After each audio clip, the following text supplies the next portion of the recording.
ಇನ್ನು ಬಿಜೆಪಿ ರಾಜ್ಯ ಸರ್ಕಾರದ ವಿರುದ್ಧ ವಫ್ ಹೋರಾಟವನ್ನು ಮುಂದುವರಿಸ್ತಾ ಇದೆ. ಇವತ್ತು ರಾಜ್ಯದ ವಿವಿಧ ಜಿಲ್ಲೆಗಳಲ್ಲಿ ಪ್ರಮುಖವಾಗಿ ಡಿಸಿ ಕಚೇರಿ ಮುಂದೆ ಹಾಗೂ ಇತರ ಪ್ರತಿಭಟನಾ ಸ್ಥಳಗಳಲ್ಲಿ ಪ್ರತಿಭಟನೆಯನ್ನ ಮಾಡಿತು. ಆದರೆ ಬಿಜೆಪಿಗರ ಈ ವಫ್ ಹೋರಾಟಕ್ಕೆ ಕಾಂಗ್ರೆಸ್ ನಾಯಕರು ನಗ್ತಾ ಇದ್ದಾರೆ.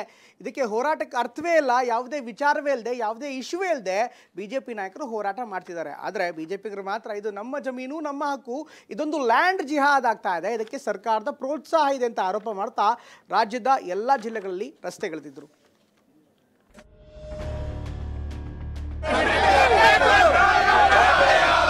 ಅದು ಡೇಟ್ ಇಲ್ಲ, ಯಾವ ಊರಿಲ್ಲ, ಏನೂ ಇಲ್ಲ, ಅದಕ್ಕೆ ಅವು ಇಲ್ಲ, ಅಪ್ಪಿಲ್ಲ. ಈಗ ಯಾರು ಅನಾಥರಾಗ್ತಾರೆ ಅಂತ ಹೇಳಿ ಬರೋದ್ರಿಂದ ಗೊತ್ತಾಗ್ತದೆ. ಯಡಿಯೂರಪ್ಪನ ಮಗ ವಿಜಯೇಂದ್ರ ಅವ್ರು ಮುಖ್ಯಮಂತ್ರಿ ಮಾಡಕ್ ಹೊರಟಿದ್ದಾರೆ. ಯಡಿಯೂರಪ್ಪ ಅವರ ಅಪ್ಪ ಮಕ್ಕಳು ಬರೆಯದೇ ಮಾಡ್ತಾರಲ್ಲ.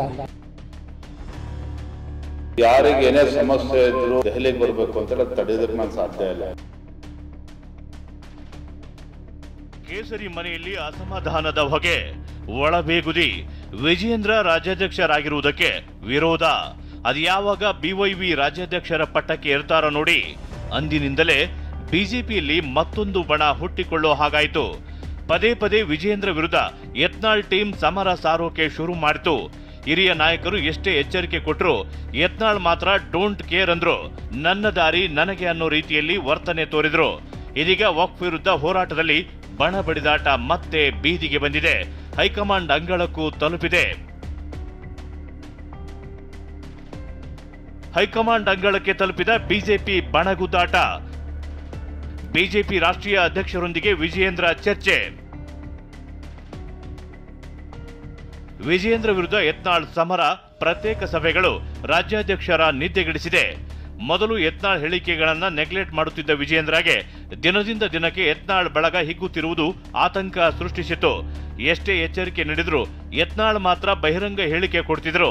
ಪ್ರತ್ಯೇಕ ಸಭೆ ಮಾಡುವ ಮೂಲಕ ಮುಜುಗರ ಉಂಟು ಮಾಡ್ತಿದ್ರು. ಇದೀಗ ದೆಹಲಿಗೆ ಆಗಮಿಸಿರುವ ವಿಜಯೇಂದ್ರ ಬಿಜೆಪಿ ರಾಷ್ಟ್ರೀಯ ಅಧ್ಯಕ್ಷರನ್ನ ಭೇಟಿಯಾಗಿದ್ದಾರೆ.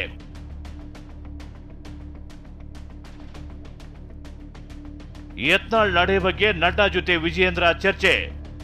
ಹಾಗಾದ್ರೆ ಜೆಪಿ ನಡ್ಡಾ ಜೊತೆ ವಿಜಯೇಂದ್ರ ಚರ್ಚೆ ಮಾಡಿರುವ ಇನ್ಸೈಡ್ ಸುದ್ದಿ ಏನು ಅನ್ನೋದನ್ನೇ ಹೇಳ್ತೀವಿ ನೋಡಿ. ಪ್ರತ್ಯೇಕವಾಗಿ ಜೆಪಿ ನಡ್ಡಾ ಜೊತೆಗೆ ಸಭೆ ಹಾಗೂ ಮಾತುಕತೆ ನಡೆಸಿರುವ ವಿಜಯೇಂದ್ರ ಯತ್ನಾಳ್ ಪ್ರತ್ಯೇಕ ಬಣ ಕಟ್ಟಿಕೊಂಡು ನಡೆಸುತ್ತಿರುವ ಸಭೆಗಳು ಹಾಗೂ ಹೋರಾಟದ ಬಗ್ಗೆ ಚರ್ಚೆ ಮಾಡಿದ್ದಾರೆ. ಇದರಿಂದ ಪಕ್ಷ ಸಂಘಟನೆಗೆ ಆಗುತ್ತಿರುವ ಡ್ಯಾಮೇಜ್ ಬಗ್ಗೆ ಮಾತನಾಡಿದ್ದಾರೆ. ಮಹಾರಾಷ್ಟ್ರ, ಜಾರ್ಖಂಡ್ ಫಲಿತಾಂಶದ ಬಳಿಕ ಗಮನ ಹರಿಸುವುದಾಗಿ ಜೆಪಿ ನಡ್ಡಾ ಹೇಳಿದ್ದಾರೆ ಎನ್ನಲಾಗಿದೆ. ದೆಹಲಿಯಲ್ಲಿರುವ ವಿಜಯೇಂದ್ರ ಡಿಸೆಂಬರ್ ಒಳಗೆ ಎಲ್ಲಾ ಬಾಗಿಲು ಮುಚ್ಚಿಸ್ತೀವಿ ಅಂತ ಎಚ್ಚರಿಕೆ ರವಾನಿಸಿದ್ದಾರೆ. ಡಿಸೆಂಬರ್ ಆದ್ಮೇಲೆ 5-6 ಬಾಗಿಲುಗಳೇನಿದೆ ಅದು ಒಂದೇ ಬಾಗಿಲಾಗ್ತದೆ, ಬೇರೆ ಬಾಗಿಲು ಮುಚ್ಚತಕ್ಕಂಥ ಕೆಲಸ ಆಗುತ್ತೆ. ಡಿಸೆಂಬರ್ ಆದ್ಮೇಲೆ ಗೊತ್ತಾಗುತ್ತೆ.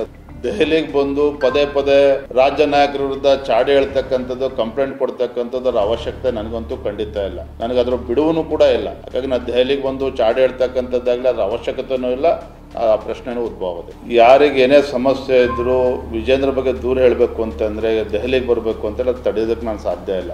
ಯಾರು ಬೇಕಾದರೂ ಅವರ ಅಭಿಪ್ರಾಯಗಳನ್ನು ದೆಹಲಿಗೆ ಬಂದು ತಿಳಿಸ್ಬೋದು, ಬೆಂಗಳೂರಿನವ್ರು ಕೂಡ ತಿಳಿಸ್ಬೋದು. ಅದ್ರ ಬಗ್ಗೆ ನಾನು ತಲೆ ಕೆಡಿಸ್ಕೊಳ್ಳೋದಿಲ್ಲ.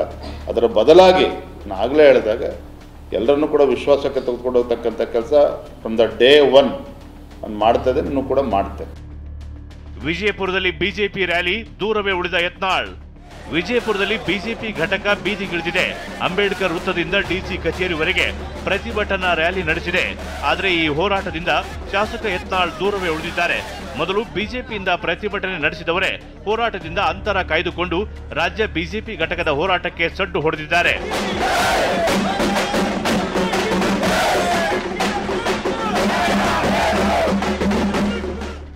ರಾಜಕೀಯ ಕಿತ್ತಾಟ, ಬಣಗಳ ನಡುವಿನ ಬಡಿದಾಟ, ಬಿಜೆಪಿ ಮನೆಯಲ್ಲಿ ಎಲ್ಲವೂ ಸರಿಯಿಲ್ಲ ಅನ್ನೋದನ್ನ ಒತ್ತಿ ಒತ್ತಿ ಹೇಳ್ತಿದೆ. ಯತ್ನಾಳ್ ತಂಡ ಘೋಷಣೆ ಮಾಡಿರುವ ಹೋರಾಟಕ್ಕೆ ಇನ್ನು 3 ದಿನವಷ್ಟೇ ಉಳಿದಿದ್ದು, ಹೈಕಮಾಂಡ್ ಏನಾದರೂ ಮಧ್ಯಪ್ರವೇಶ ಮಾಡಿ ಬ್ರೇಕ್ ಹಾಕುತ್ತಾ ಅನ್ನೋದು ಪ್ರಶ್ನೆಯಾಗಿಯೇ ಉಳಿದಿದೆ. Bureau report, TV9.